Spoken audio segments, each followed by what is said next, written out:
Mesdames, Mesdemoiselles, Messieurs, bonjour et bienvenue dans ce nouveau numéro pour Avida. J'espère que vous êtes en forme. Aujourd'hui, une émission avec des nouveautés puisqu'on va parler pour la première fois de littérature. Et à cette occasion, on souhaitait absolument recevoir l'auteur du livre Équipier aux éditions Hugo Sport. Grégory Nicolas nous fait le plaisir d'être notre invité ce soir. Bonsoir et bienvenue Grégory. Bonsoir, merci de m'accueillir dans vos studios. Avec plaisir. Également, vous la connaissiez à la réalisation des émissions pour Avida. Vous allez la découvrir aujourd'hui pour la première fois derrière le micro. Bonjour et bienvenue à toi Valentine. Bonjour. Bienvenue à mes côtés, c'est avec grand plaisir que je t'accueille. Vous l'avez compris, on va passer la prochaine demi-heure ensemble autour des sujets comme la littérature, le cyclisme et la bonne humeur. Grégory, dans la continuité des premières fois, en 2012, qu'est-ce que l'on ressent quand on a son premier livre édité entre les mains ? Ah là, c'est une sensation incroyable. C'est vraiment... En fait, on se dit, voilà, c'est bon, on va avoir le Goncourt et puis c'est parti, on va être une énorme star. Et en fait, non, c'est pas vraiment que ça se passe comme ça, mais il y a quelque chose de... C'est grandiose. Et puis moi, je venais pas du tout de ce milieu-là. Ma famille a jamais écrit ou quoi que ce soit. On a un milieu quand même artistique, on va dire, dans la famille, mais pas jamais la littérature. Donc quand on voit ça, c'est vraiment comme une naissance. Et c'est une promesse, quoi. C'est ce qui est génial. C'est vraiment une promesse. Et sur tes premiers ouvrages, tu affirmes parfois être bloqué dans ta narration. C'est-à-dire que tu connais le début, mais pas forcément la fin. Ouais, ça c'est tout le temps, même là sur mon travail en cours, c'est tout le temps la même chose. D'accord, sauf sur le précédent en fait, sur des histoires pour 100 ans, j'avais la scène d'introduction et la scène de fin. Uniquement ça, et même plus la scène de fin que la scène d'introduction.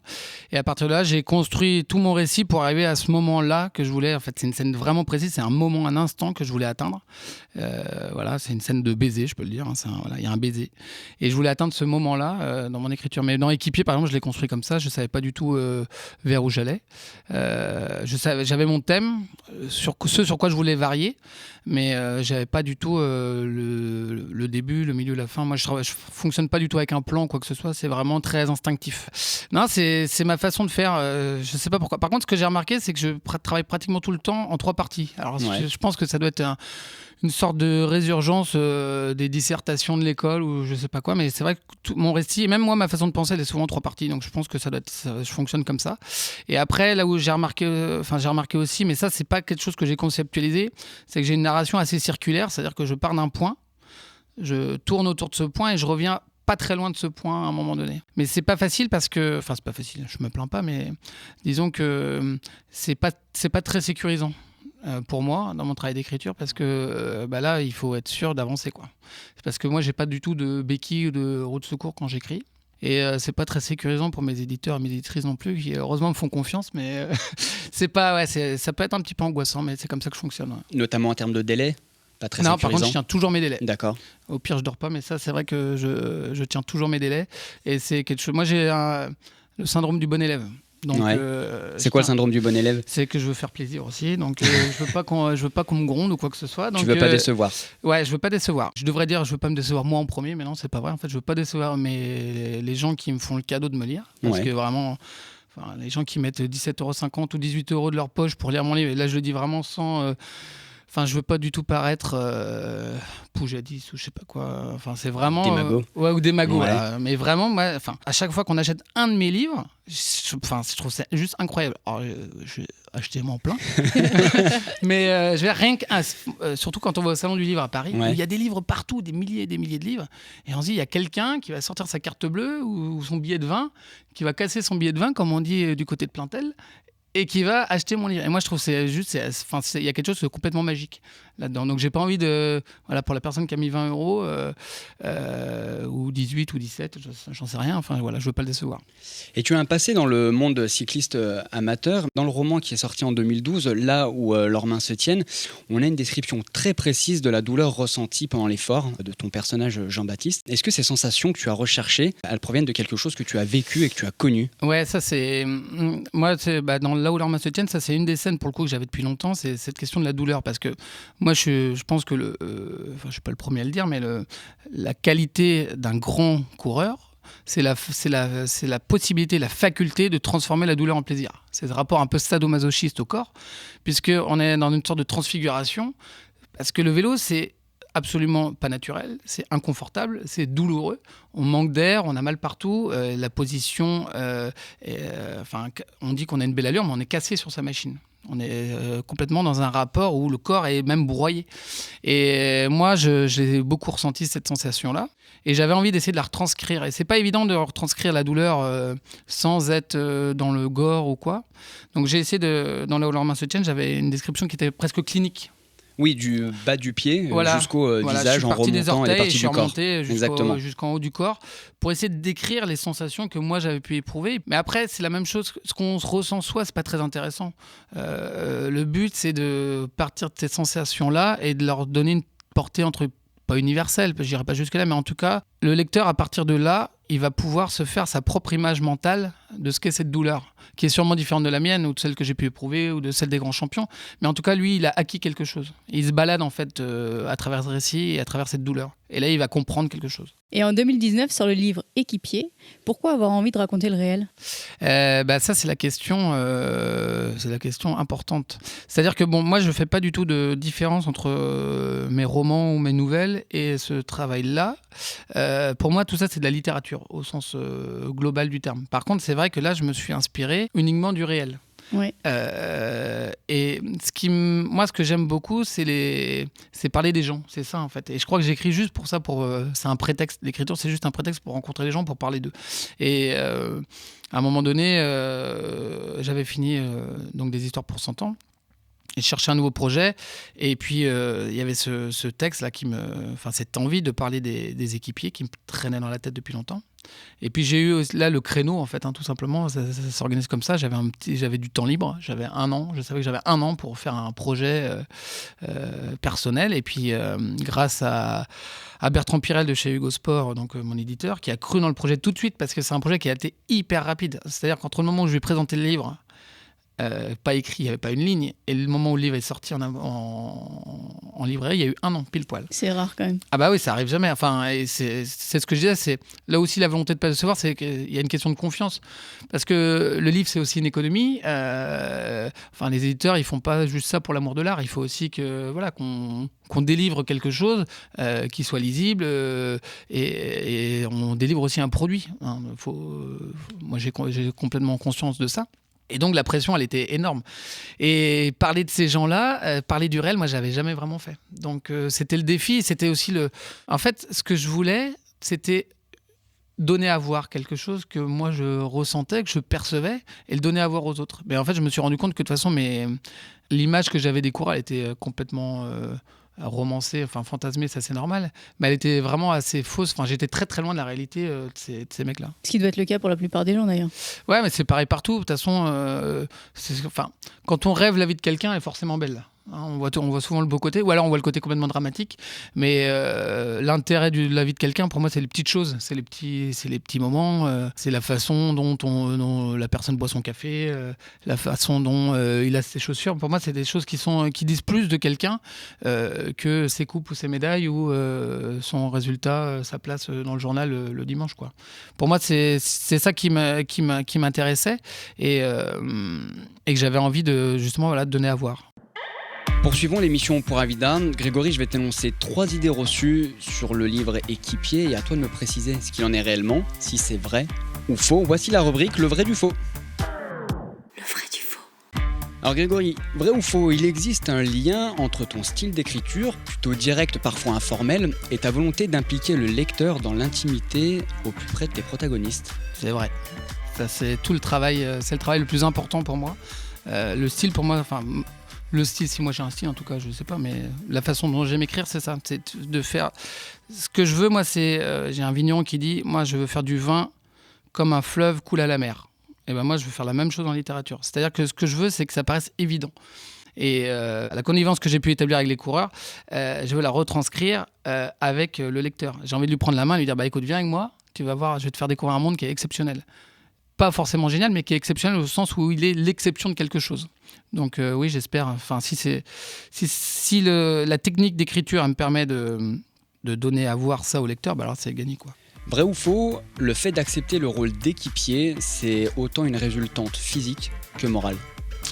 C'est vrai et faux, je dirais, parce que à la base, tous les coureurs, quand ils deviennent pros, ou pratiquement tous, ils se disent, moi je veux gagner le Tour de France, je veux gagner Paris-Roubaix, je veux gagner les plus grandes courses, parce que ça a tous été des champions. tous sans exception.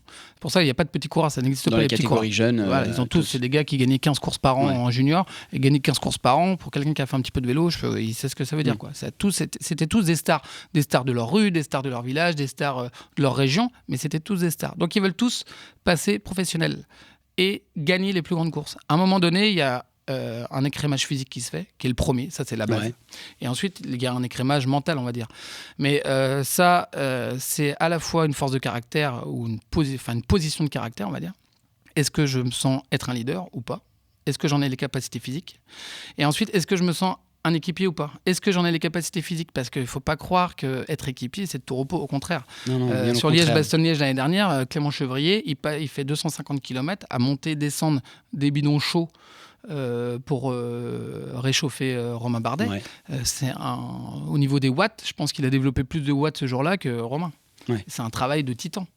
Et donc ça, c'est une position de caractère et une position physique qu'il faut avoir. Donc c'est vrai et faux, on va dire. Vrai ou faux, avec le livre Équipier, tu ériges des sportifs de l'ombre en héros parmi le commun des mortels. Et moi, je dis que c'est vrai, mais eux, ils veulent pas dire. Eux, ils veulent pas l'entendre, évidemment, par modestie. Ils veulent pas. Voilà, il y a de la modestie souvent chez eux, parce que c'est aussi des personnes qui viennent souvent de milieux très modestes et qui n'ont pas oublié d'où ils viennent. Ouais. Et ça, c'est très important, ce rapport justement au peuple, au milieu populaire. Et du coup, ils aiment pas. Mais après, moi, c'est les héros parce que moi, j'avais des posters de Richard Virenque, j'avais des posters de Laurent Jalabert. Alors c'est vrai, je n'avais pas de poster des équipiers.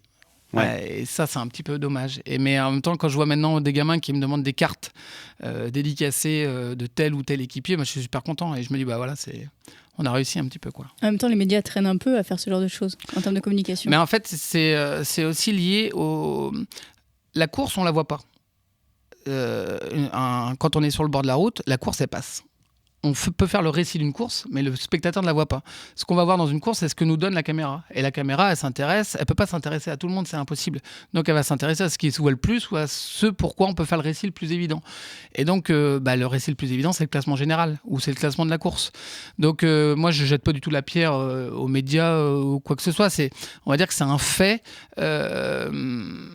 Enfin, c'est pratiquement, on ne peut pas faire autrement pour le moment. Mais grâce aux réseaux sociaux, notamment, grâce aux datas qu'on peut suivre, grâce aux coureurs, aux équipiers qui aussi se mettent en scène sur Instagram, sur Facebook, sur Twitter, on peut les suivre maintenant plus facilement quand même. Et je pense que ça amène aussi une nouvelle façon d'écrire le sport, d'écrire le cyclisme. Je pense, par exemple, équipier, moi je ne suis pas sûr qu'il y a 30 ans on aurait pu l'écrire parce que les gens voyaient vraiment, enfin il y avait une moto, un hélicoptère et 2 caméras pour expliquer aujourd'hui quand on voit comment sont filmées les bordures, comment sont filmés les sprints, il y a des caméras partout. Les gens, ça leur parle quand même davantage le travail de l'ombre que je peux raconter dans ce livre. Et dans le prolongement, à la sortie de ton ouvrage Équipier, tu affirmes donner une autre vision du monde de cyclisme professionnel qui est trop souvent caricaturée. Pour toi, c'est quoi cette caricature ? La caricature, il y a deux choses. Soit c'est des champions, soit c'est des nuls. Quand je vois des coureurs qui ont fait des podiums du Tour de France, qui ramènent des choses, et puis sur les réseaux sociaux, notamment, enfin les réseaux sociaux, le Café du Commerce, c'est la même chose, mais avec l'oncle qui a ses 2 bières et son paquet de chips, et puis qui dit ils peuvent pas avancer, c'est feignant. Bon voilà, ça c'est la première caricature. Et puis la deuxième, c'est évidemment l'inverse, c'est-à-dire de dire que voilà, c'est le dopage, etc. Mais c'est facile avec ce qu'ils prennent, etc. Non, ça n'a aucun sens. En fait, moi, une des phrases qui m'exaspère, c'est de dire de toute façon, si les coureurs n'étaient pas dopés, ils finiraient le Tour de France au mois de décembre. Ce qui est complètement faux. Mais non, c'est faux. Moi, sûrement que je finirai en mois de décembre. Mais, la personne qui dit ça. Mais c'est comme une grande pianiste, par exemple Katia Bounatichvili, quand elle joue du piano.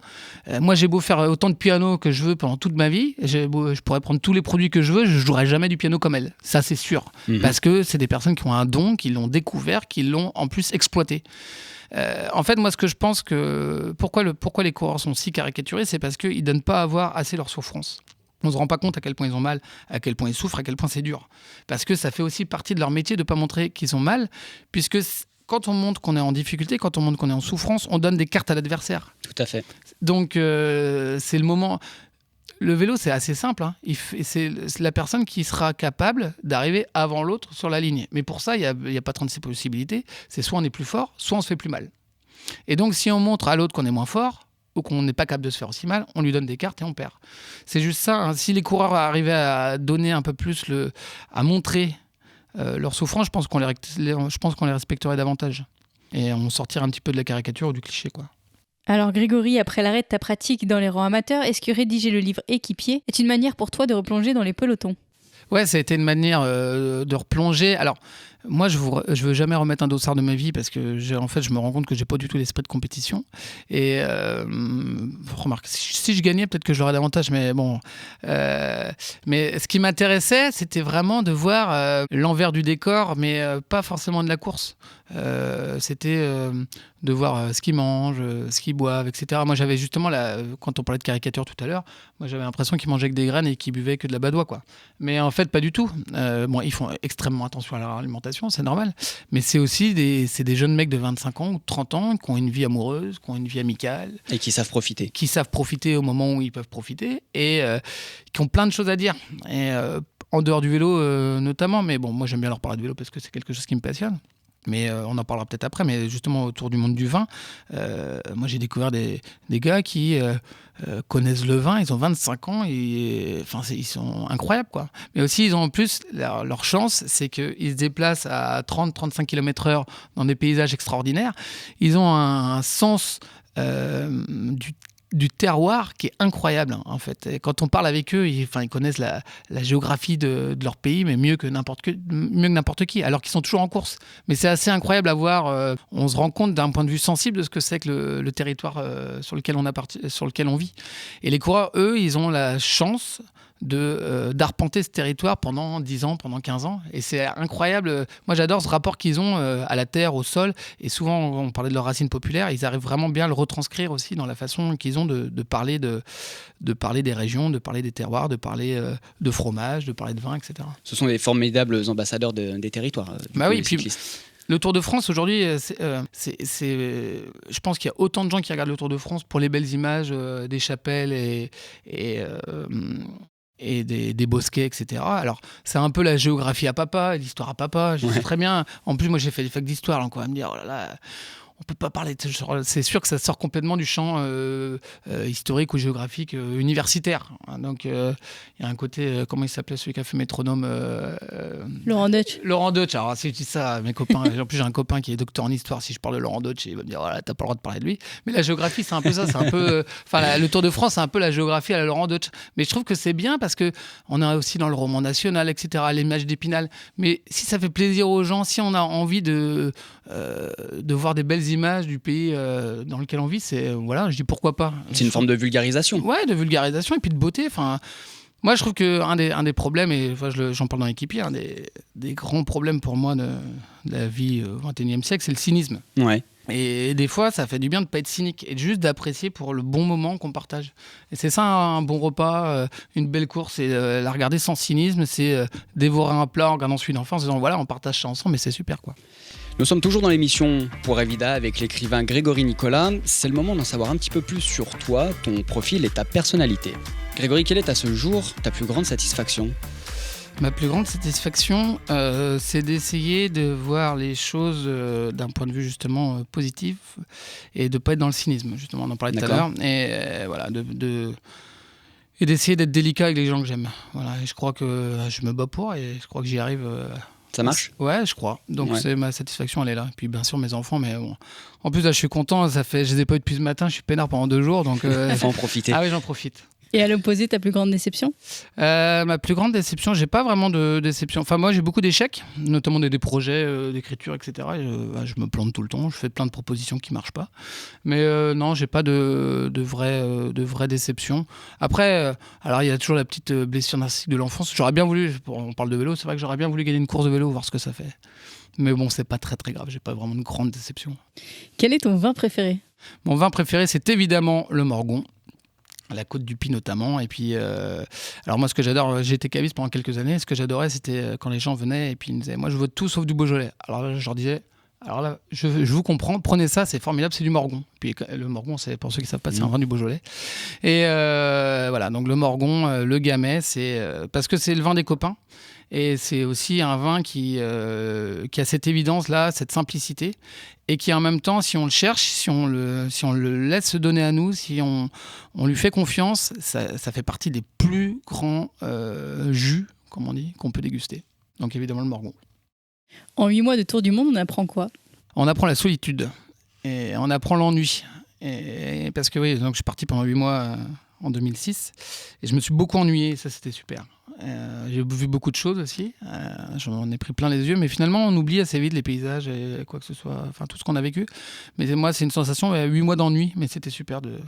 Et puis après c'est aussi là la naissance de l'écriture, on va dire, c'est ce tour du monde là où je tenais un petit blog, où j'écrivais tous les jours. Et je me suis dit, en fait, ouais. Parce que moi, je rêvais d'être écrivain depuis l'enfance. Enfin, je voulais faire écrivain, comme il y en a qui veulent faire pompier, qui veulent faire boucher ou charcutier, je sais pas. Moi, je voulais faire ça, mais j'écrivais pas, donc c'est un peu c'est problématique, quoi, pour devenir écrivain quand on n'écrit pas. Et enfin, quel équipier tu aurais été? Quel équipier j'aurais été? Je ne sais pas, je pense que j'aurais été un mauvais équipier parce que j'étais pas assez courageux. Merci beaucoup pour toutes ces précisions, en tous les cas, Grégory. On approche de la fin de l'émission pour Avida. On va retenir un tout petit peu notre invité Grégory Nicolas pour quelques instants supplémentaires. Il semblerait, Grégory, que les ouvrages qui évoquent les grandes épopées des différents maillots jaunes, ça t'intéresse pas forcément. Non, pas tellement. Ça dépend. En fait, si, ça m'intéresse à la base comme ça, mais ce que j'aime pas dans ce côté, c'est les grandes stars, le grand maillot jaune et tout ça, c'est le côté un peu passéiste et puis de nous faire dire tout le temps que regardez comme c'était bien avant. Eddy Merckx, Ocaña, ça c'était quelque chose. Là, il savait se faire mal. Alors que non, moi je pense que ce que fait Romain Bardet, ce que fait Thibaut Pinot, ce que fait Julien Alaphilippe ou Axel Daumont, ce qu'a fait Peric Kemener pendant 12 ans, c'est pas moins glorieux que ce que faisait Gérard Rue avec Indurain, que ce qu'a fait Bernard Hinault, qui aime tant critiquer les jeunes, que ce qu'a pu faire justement Bobet. Moi, ma famille c'était des fans de Louison Bobet. Louison Bobet, évidemment. Oui. Voilà, moi ce qu'il a fait c'est extraordinaire, mais ce que fait Romain, ce qu'a fait Pierre Roland à l'Alpe d'Huez, c'est pas moins beau que ce qu'a fait Bobet ou Anquetil ou que sais-je encore. D'où vient cet écart de considération alors? Je pense qu'il y a eu un basculement dans les années 90 où le cyclisme qui était devenu un sport populaire au sens noble du terme est devenu un sport de beauf. Pour une raison que je m'explique pas et que je déplore. C'est-à-dire sport de beauf? Pour une partie de ces gens-là qui sont comme moi, qui viennent de milieux modestes, qui ont eu peut-être un moment envie de quitter ce milieu modeste, et ils ont tout, en quittant le milieu dans lequel ils venaient, ils ont tout jeté à l'eau, quoi.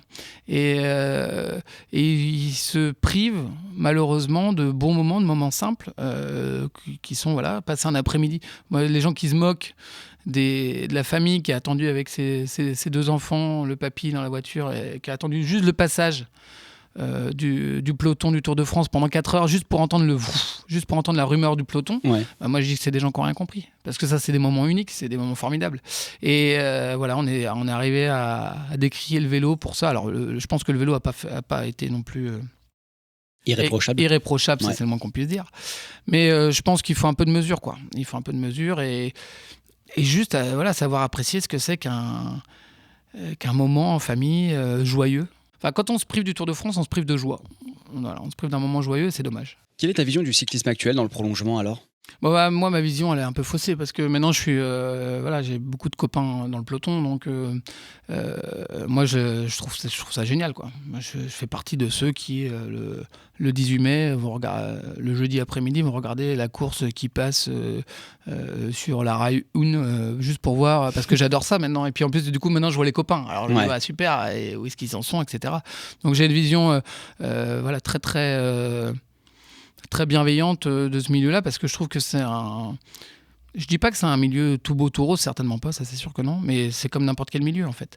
Seulement, il y a dans ce milieu-là qui est très violent, parce qu'il y a une vraie violence dans le vélo, il y a des gens qui sont lumineux. Et voilà, donc j'ai une vision lumineuse du peloton. Et Grégory, est-ce que la littérature populaire, celle que tu revendiques, c'est-à-dire écrire et formaliser une sorte de proximité avec le lecteur, c'est la littérature d'aujourd'hui ? Ça, je sais pas. Mais en tout cas, comme je la revendique vraiment, mais dans le côté populaire, c'est ça. Alors, quand je dis populaire, ça veut pas dire qu'on se moque des gens. Surtout pas. C'est au contraire. Et ça veut pas dire qu'on les prend pour des imbéciles. Plutôt accessible au plus grand nombre. Au contraire. Ce qui compte, moi, ce que je veux, c'est de faire quelque chose de faussement simple, si on peut dire. Mais c'est au contraire, c'est un travail de chaque mot. Et c'est pas parce qu'on met 25 virgules dans une phrase qu'on a du style. C'est pas du tout ça. C'est pas comme ça que ça marche. Sinon, ça serait trop simple. Et on mettrait tous plein de virgules. Mais la littérature d'aujourd'hui, moi, je dirais que c'est une littérature qui s'inscrit dans son temps. Enfin, c'est sûr, Proust et Céline, etc. Moi, je veux dire, d'accord, c'est formidable, j'adore ça. Mais moi, les amourettes des bourgeois, c'est un truc qui m'intéresse, mais pas du tout. Ouais. Et voilà, ce qui m'intéresse, c'est de parler des joies et des peines des gamins d'aujourd'hui, des vieux d'aujourd'hui. Et voilà, de la façon dont on transmet aussi une histoire. Alors, je suis pas en train de dire que Proust et Céline, faut pas les lire, au contraire. Mais voilà, il faut juste s'inscrire dans son temps. Enfin, je veux dire, nous, dans la littérature, on n'est pas obligé de singer tout ce qui a été fait au 19e siècle ou au début du 20e. Chacun son époque. C'est pas mieux, c'est pas moins bien. Enfin, c'est sûrement mieux que ce que moi je fais, hein, évidemment.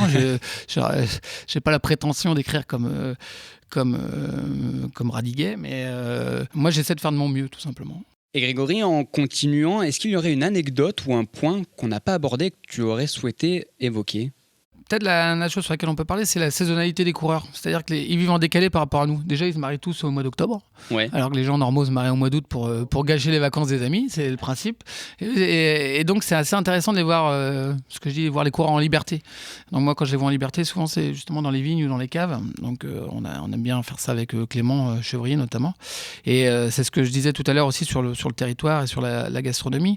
C'est qu'ils ont cette sensibilité-là qui est assez frappante et certains arrivent à profiter justement de leur travail pour aller goûter chez tel ou tel vigneron. On est allé l'autre jour chez Alexandre Bain, qui est sur Pouilly, et c'était super parce que en plus lui c'est un ancien coureur, Alexandre Bain, il était un bon première catégorie, et puis il parlait des courses, et puis c'est là qu'il y a un mélange qui est formidable parce qu'on parlait à la fois des vins qui étaient délicieux, et puis on parlait des courses que eux avaient couru gamin, que Alexandre avait vu à la télé, etc. Donc moi voir les coureurs en liberté, comme ça, c'est vraiment un moment qui me touche beaucoup, et c'est quelque chose à vivre, quoi. Clément Chevrier, Romain Bardet également ? Ouais, Romain, c'est un super dégustateur. Axel Daumont, qui est aussi...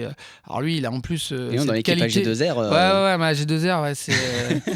il y a du potentiel. Ils sont basés à Chambéry, mais ils auraient pu se baser plutôt dans le Beaujolais.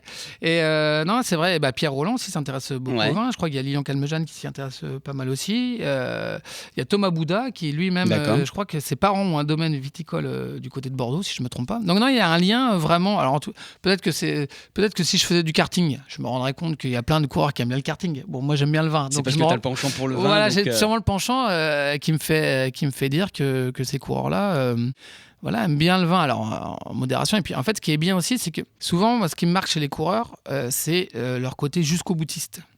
Et c'est ça aussi qui fait leur talent, c'est d'aller jusqu'au bout de la douleur, jusqu'au bout de l'effort. Et quand ils s'intéressent à quelque chose, en amateur, en principe, Clément Chevrier, Axel Daumont, Pierre Rolland, ils devraient s'intéresser au vin simplement en amateur. Mais ils sont tellement jusqu'au boutiste qu'ils vont lire tous les livres, qu'ils vont goûter tout ce qu'ils peuvent, en recrachant la plupart du temps, parce que ils ont un métier. Et ils vont aller rencontrer plein de vignerons. Ils vont tout le temps jusqu'au bout de leur démarche. D'accord. Il n'y a pas de fainéantise chez un coureur. Et ça, il n'y a pas de fainéantise intellectuelle non plus. Et ça, c'est assez fascinant à voir. Donc dès qu'ils ont une passion... C'est des vies de passionnés, de toute façon, les coureurs. Et quand on voit, quand ils parlent de mécanique, de technique... c'est assez bluffant, quoi, et c'est pareil dans le vin. Axel Daumont, maintenant, lui, il va tailler, il fait les vendanges quand il peut. Il a un sens du végétal. Il a développé un vrai sens du végétal, mais parce qu'il est à ce côté jusqu'au boutiste. Eh ben, on va délocaliser la prochaine émission pour Avida dans une cave. Chez Marcel Lapierre. Allez, excellent. Grégory Nicolas, merci beaucoup d'avoir fait le détour par nos studios. C'est très intéressant d'évoquer ton travail, ta démarche et ton fonctionnement. J'espère également que vous, chers auditeurs et auditrices, vous en saurez désormais davantage sur notre invité. Et surtout, si vous n'avez toujours pas mis la main sur le livre Équipier, courez vite vous le procurer. Ça tombe bien, les fêtes de Noël approchent à grands pas. Et avant de se quitter, voici la fameuse rubrique « Tu préfères ». Tu préfères. Grégory, une réponse, c'est pas d'argumentaire. Tu préfères être dans les roues des frères Turgis à Roubaix ou bien dans les roues de Geoffrey Soupe dans un sprint ? Les frères Turgis à Roubaix. Tu préfères les succès de Louison Bobet ou les chevauchés de Richard Virenque ? Louison Bobet. Tu préfères parler vélo ou déguster du vin ? Déguster du vin. En littérature sportive, tu préfères lire Olivier Arlambon ou Éric Fotorino ? J'aime beaucoup les deux, mais pour moi le plus grand, ça fait partie des... J'ai pas d'argumentaire, mais là je suis obligé de le dire. Pour moi, un des plus grands auteurs actuels et hors littérature sportive ou quoi que ce soit, c'est Olivier Arlambon. Donc voilà. Et enfin, tu préfères voir l'ascension du Ventoux ou l'ascension du mur de Bretagne ?